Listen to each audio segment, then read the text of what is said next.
Rahayu, Rahayu, Rahayu.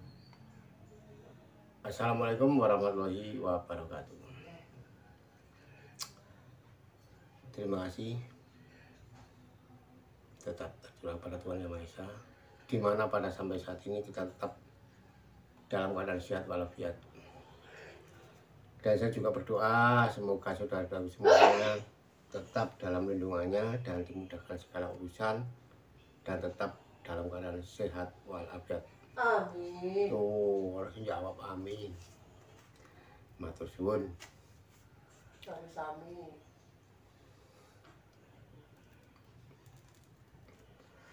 Ngobrol-ngobrol lagi loh ya. Ya. Ngobrol-ngobrol lagi karena kita sudah tahu bahwa semua sudah ngerti, semua orang sudah pinter babakan bab manusia. Ini sudah banyak yang membahas tentang ini, tentang itu, sudah banyak yang membahas. Dan mungkin saya ini bahasan yang nggak penting atau nggak perlu, tetapi cukup untuk diketahui gitu aja. Dan tujuan saya hanya untuk menjalin rasa tali persaudaraan, cinta damai. Itu tujuan saya. Jadi saya dalam hal ini sharing ya, tidak menyalahkan ini dan itu atau mengucapkan ini dan itu. Semua sama. Kalau kemarin saya mengartikan tentang huruf A dan saat ini saya akan mengartikan tentang huruf B. Sebetulnya apa sih yang saya bicarakan, saya angkat ke publik tentang pembicaraan saya ini? Sebetulnya nggak penting-penting juga,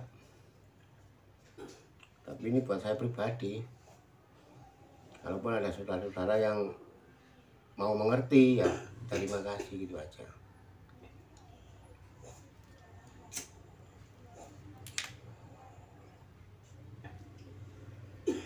Kalau kemarin mulai dari huruf A, artinya aku, asal laku ya dalam bahasa Jawa, asal laku atau asalnya laku, jadi asal belum ada. Kemudian laku, lakunya hidup, ya kan? Dan untuk sekarang saya akan membahas tentang huruf B. Apa itu makna huruf B?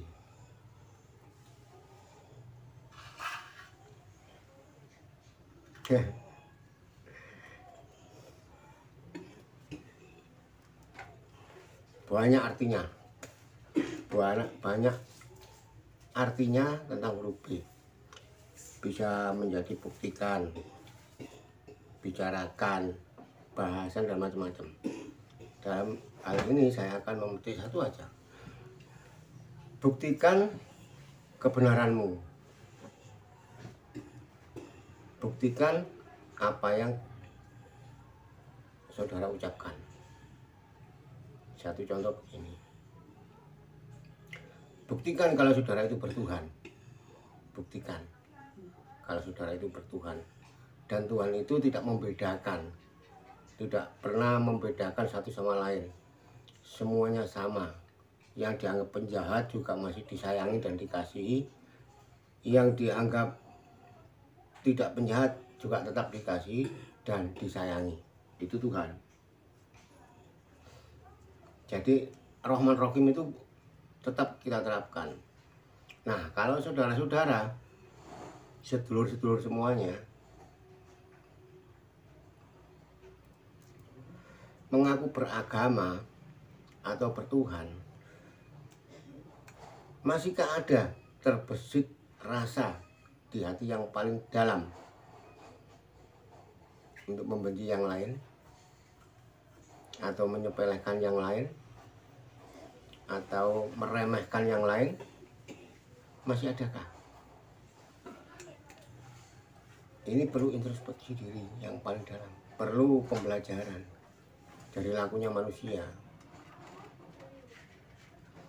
Jadi bukan asal ngomong, bukan asal bicara. Satu contoh kecil aja. Saudara mengatakan ada jin, ada setan, ya kan, ada iblis. Jahat betul itu, paling jahat dari ketiga makhluk ini. Setan, jin, iblis ini jahat semua. Ini katanya, saya pribadi tidak pernah membuktikan tentang kejahatan antara ketiga nama ini. Dan kalau masih saudara-saudara ini berbicara tentang itu dan menakut-nakuti dengan yang lain, ya kan? Kalau ada perbuatan salah itu perbuatannya setan. Kalau ada perbuatan bejat itu perbuatannya iblis. Ya. Dan disuruh, diajak untuk membenci ketiga nama ini. Nah, kalau kita tarik kesimpulan, dari ketiga nama ini kan ciptaan Tuhan juga. Ciptaan Tuhan. Ya kan? Ini sabdanya Tuhan. Bukan main-main ini. Nah, kalau kita sebagai manusia, saudara-saudara semuanya atau sedulur-sedulur semua ini masih membenci ketiga ini, apa tidak mungkin sedulur-sedulur itu juga membenci yang menciptakan?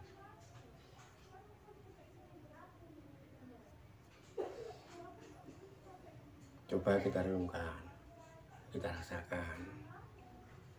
Ya, misalnya saudara membenci seorang anak karena anak ini orang tuanya ini penjahat. Saudara benci, ya kan, pada anaknya, padahal yang berbuat yang jahat itu bapaknya, misalnya. Ini contoh. Artinya kan saudara ini sudah terfokus ke bapaknya. Bapaknya penjahat, anaknya pasti penjahat, kan begitu. Nah, Tuhan yang sedulur-sedulur sebut Tuhan, mau apalah, mau Maha Suci itu, ini kan cinta kasih. Terus jahatnya di mana? Kok kita ini membenci dari ketiga sabdanya ini, ketiga ciptanya ini, yaitu setan, jin, dan iblis ini. Ini perlu kesadaran. Ini perlu kesadaran. Padahal dari ketiga ini, ketiga nama ini ya, ketiga nama antara jin, setan, dan iblis itu tadi, itu nggak pernah membenci manusia. Nggak pernah membenci manusia. Justru dia iri kepada manusia, karena manusia ini tercipta dengan sempurna, ya kan, dengan wadah yang komplit. Manusia ini, sedangkan jin, setan, dia kan nggak punya wadah. Nah, dia menempel ke manusia, mempengaruhi pola pikir manusia, bersarang di hati manusia. Ini bukan berarti dia menggoda, bukan berarti dia itu jahat, bukan. Dia ingin seperti manusia, tetapi manusianya nggak paham. Kalau ketiga nama itu kan gaib, kan nggak kelihatan. Ketiga nama itu kita rangkul bersama, kita anggap saudara. Apa tidak mungkin yang dikatakan jahat itu menjadi tidak jahat? Jadi buktikan dari huruf B tadi itu, buktikan. Kalau saudara mengatakan adanya surga dan neraka itu buktikan dulu, baru mengajak. Jangan sekedar cerita. Buktikan kalau Anda itu ngomong, misalnya berbicara tentang ini dan itu, buktikan dulu. Jadi kalau sudah membuktikan, Anda bercerita itu enak. Saudara-saudara, sedulur-sedulur bercerita itu enak, lempeng gitu. Nggak khawatir ada komentar atau protes. Siapa saja itu, pokoknya siapa saja lah. Kalau belum pernah membuktikan, nggak usah bercerita. Itu namanya kebohongan publik. Istilahnya kebohongan publik. Bercerita tapi nggak nyata gitu loh. Memberi pelajaran, memberi arahan, memberi wejangan, dan ini dan itu, ya kan? tapi satu pun belum pernah membuktikan. Teori, mana prakteknya? Gitu. Nah, sedangkan ketiga nama ini sudah praktek, antara setan, jin, iblis sudah praktek. Dia mengikuti manusia terus, nempel di manusia. Kalau memang itu ada gitu loh. Kalau sudah berbuat jahat, nanti yang disalahkan setan. Lalu sudah tahu itu perbuatan setan, kenapa dilakukan? Kan begitu. Nggak ada artinya kan saya ngomong, nggak ada artinya. Tetapi kalau dirasakan, ya kan, kalau diambil kesimpulan, semua itu saudara. Dari mulai yang nampak dan tidak nampak itu saudara semua. Semua itu makhluk Tuhan. Satu aja saudara-saudara atau sedulur-sedulur membenci satu makhluk Tuhan, itu berarti Anda sudah membenci Tuhan. Sudah membenci Tuhan, sudah membenci Maha Suci.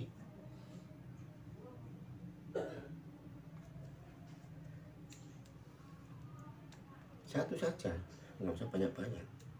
Apalagi yang sudah nampak seperti kita manusia. Mau beragama ini, mau beragama itu, semua saudara, nggak ada beda. Karena Tuhan tidak pernah membedakan. Begitu. Ya. Jadi buktikan kalau sudah pernah merasakan atau melakukan. Itu boleh bercerita kepada yang lain. Misalnya saya bercerita, rokok ini kan enak. Nah, saya sudah merasakan kok. Berani saya bercerita. Memang fakta, hidup itu nggak pernah memberi angan-angan atau nggak pernah memberi pikiran-pikiran yang macam-macam. Hidup itu selalu membuktikan nyata gitu loh, maksudnya hidup itu nyata. Hidup itu nyata. Yang sudah berlalu dihapus, yang akan datang masih angan-angan. Yang benar ya sekarang ini, yang benar kita menikmati, ya kan, sebatang rokok, kopinya tidak ada ini, habis, nggak punya kopi, ya kita nikmati aja, itulah satu kebahagiaan.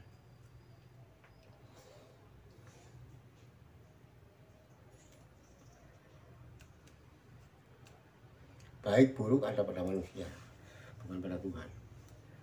Jadi harus hati-hati ya. Buat saudara-saudara semuanya itu harus benar-benar berhati-hati dalam mengucapkan kata, dalam berbicara, tidak asal ngomong. Itu saya dulu, bukan saudara-saudara, saya dulu. Jadi saya ini berbicara ngalor ngidul ya, kesana kemari bercerita tentang ini dan itu. Padahal saya belum pernah membuktikan sama sekali.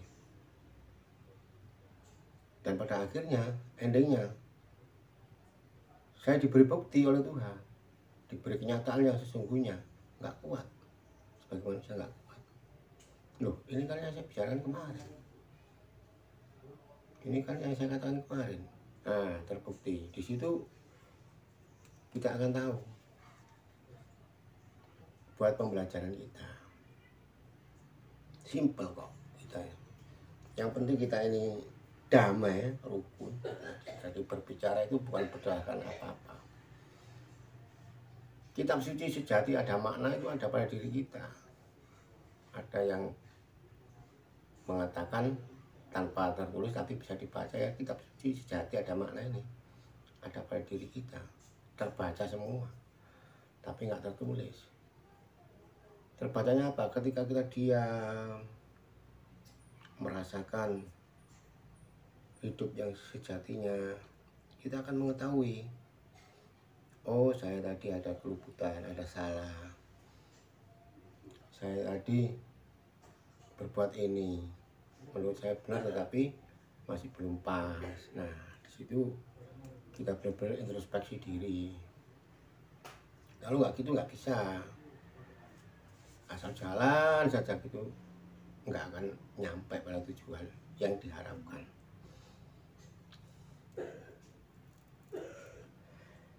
Makanya pikiran juga perlu, batin, angan-angan juga perlu. Itu semua adalah pirantinya hidup. Karena yang menggerakkan hidup, pikiran juga yang menggerakkan hidup, angan-angan kita juga yang menggerakkan itu hidup. Kita harus peka di situ. Kita nggak bisa memungkiri tentang hal itu.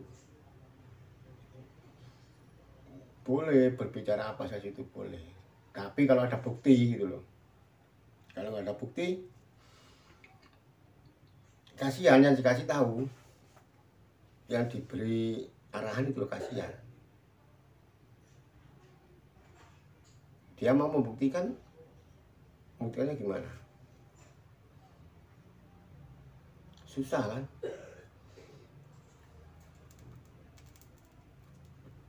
Itu tadi arti dan huruf B.